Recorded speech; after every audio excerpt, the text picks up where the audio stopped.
اہل بیت کے علاوہ اگر کوئی شخص قرآن میں استنباط کرتا ہے یا قرآن میں استنباط تب کر سکتا ہے جب قرآن رسول سے ملا ہو. اگر وہاں بھی آپ کوئی اور کہانی لے کے آ جائیں تو وہ قرآن میں استنباط سے بھی رہ جائے گا. ابھی کر سکتے ہیں اس لیے کہ قرآن ہمیں رسول سے ملا ہے. رسول سے ملے ہوئے قرآن سے آپ استنباط کر سکتے. اہل بیت سے ملی ہوئی حدیث سے آپ استنباط کر سکتے، اس لیے کہ حدیث کا دوسرا راستہ تو بند ہو گیا تھا، ہے ہی نہیں. کوئی راستہ ہو تو مقایسہ ہو نا کہ بھئی یہ والی حدیث لیں یا یہ والی حدیث لیں. یہ حدیث بند ہے. اس کے بعد ایک پروگرام آپ نے ڈاکٹر صداقت صاحب کے ساتھ کیا، وہ جو اس میں وہ کہہ رہے تھے کہ رافضیوں کا فیضان ہے اور 16,000 18,000 فگر دے رہے تھے. کہ وہاں بھی سوال یہ ہے کہ اس وقت علماء کو ایسی کیا مجبوری پیش آ گئی کہ آج تو وہ رافضیوں کی کوئی بات سننے کو تیار نہیں ہے، ان سے کچھ لینے کے لیے تیار نہیں ہے، ان کی کتابوں کو اپنے کتاب خانوں میں رکھنے کے لیے تیار نہیں ہے. اس وقت ایسا کیا ہو گیا تھا کہ اتنی حدیثیں رافضیوں سے لے لی؟ سوال مجھ سے پوچھا جی میں آپ بتا دیجیے، میں بھی جواب دے دوں، سب کو ویسے ہی سمجھ میں آ جانا چاہیے اس کا جواب. میں تو یہ سمجھا ہوں حضرت کہ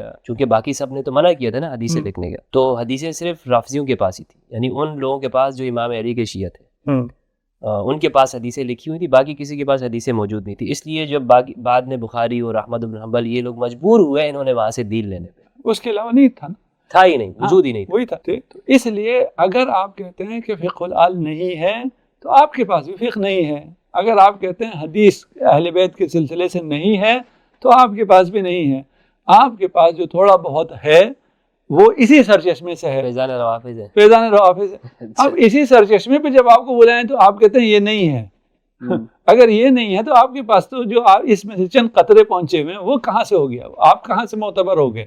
آپ کا سارا اعتبار ادھر سے ہے. اچھا یہاں تک تو چلیں، ہمارے ناظرین بھی انشاءاللہ دیکھیں گے حضرت، اور میں یہ سمجھتا ہوں کہ ہماری اس مباحثے سے یا اس ٹاک سے، گفتگو سے بہت سارے سوالات ان کے حل ہوئے ہوں گے انشاءاللہ. یا سوالات پیدا ہوئے ہوں گے، نئے سوالات. جیسے میرے ذہن میں ابھی ایک سوال ہی آ رہا ہے کہ اگر ٹھیک ہے اہل بیت کی فقہ ہے اور ہم مان لیتے ہیں صحیح ہے، تو پھر شیعوں میں بھی ہم یہ دیکھتے ہیں کہ یہ لوگ اہل بیت کی تو ڈائریکٹ تو فقہ کی پیروی نہیں کر رہے، یا تو آپ عراق کے مرجع کی پیروی کر رہے ہیں یا ایرانی مرجع کی پیروی کرتے ہیں، تقلید کرتے ہیں. اہل البیت تو آج موجود نہیں ہے اس طرح جس طرح اپنی حیات کے ساتھ. تو یہ تو آپ نے اہل بیت کو چھوڑ دیا اور غیر معصوم کے اوپر آ گئے. پھر آپ کیسے کہتے ہیں کہ آپ اہل بیت کی پیروی کر رہے ہیں؟ ہم کسی غیر معصوم کی پیروی نہیں. یہ تقلید کرنا پیروی نہیں ہے. کوئی غیر معصوم کیا ہے؟ میں یہ کہتا ہوں اس کے منہ پہ دے مارے. تم ہوتے کون؟ جسے میں نے پہلے دوسروں کی لکھا ہے وہ یہاں بھی یہی کہوں گا. اگر اہل بیت ہے تو ہے، نہیں ہے تو آپ کون ہو بھائی؟ آپ کے کہنے پہ چلیں ہم آپ کی پیروی کریں، ہمیں اس کا کہاں سے حکم ہے؟ یہ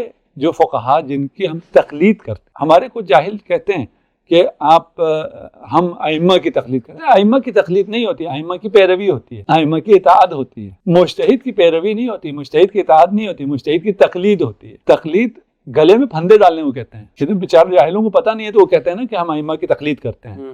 یہ تو ہم نے ایک پھندا ان کے گلے میں ڈال دیا کہ بھئی میں بجائے اس کے کہ خود بیٹھ کے اپنی ساری زندگی رائے اہل بیت کو نکالوں، آپ میرے طرف سے نکال دیں اور آپ کی اس بات پہ میں بھروسہ کر لوں گا کہ یہ اہل بیت کی رائے ہے، اور وہ پھندا میں نے آپ کے گلے میں ڈال دیا. کل کو کوئی مشکل ہوگی میں کہوں گا اس نے مجھے کہا تھا یہ اہل بیت کی رائے، میں نے اس پہ اعتماد کیا تھا. اس اعتماد کے بھی پھر وہ ہیں شرائط ہیں. آپ ہر کسی پہ اعتماد نہیں کر سکتے، ہر کسی کے پیچھے نہ نماز پڑھ سکتے، نہ ہر کسی کے پیچھے چل سکتے ہیں. اس کو بھی اپنی پوری زندگی کا ایک ٹیسٹ دینا ہوتا ہے، اس کے بعد جا کے وہ مقام افتاء تک پہنچتا ہے.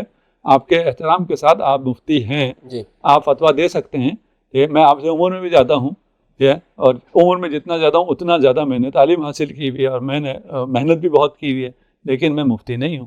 میں صاحب نظر ہوں، میں نظر رکھتا ہوں، میں درس سے اجتہاد دیتا ہوں، لیکن میں مفتی نہیں ہوں، اس لیے کہ اس جگہ تک پہنچنے میں وقت لگے گا. ہمارے یہاں تو 2 سال ہے حضرت، پڑھ لیے اور بس آپ مفتی ہیں. ہاں، تو اگر وہ اعتراض آپ ہم پہ کرتے ہیں تو وہ اعتراض آپ کے اوپر بھی آ گیا ہے نا. تو اس لیے تقلید کا مطلب یہ نہیں ہے کہ ہم کسی غیر معصوم کی پیروی کرتے ہیں. غیر معصوم کی پیروی ہمارے لیے، ہمارے عقیدے کے تحت غیر معصوم کی پیروی آپ کو سیدھا جہنم لے جاتی ہے. ہو ہی نہیں سکتا وہ جنت لے جائے. جنت تو وہ جائے نا جو خود جا رہا ہو، جو خود جنت نہیں جا رہا ہو آپ کو جنت کیسے لے جائے گا؟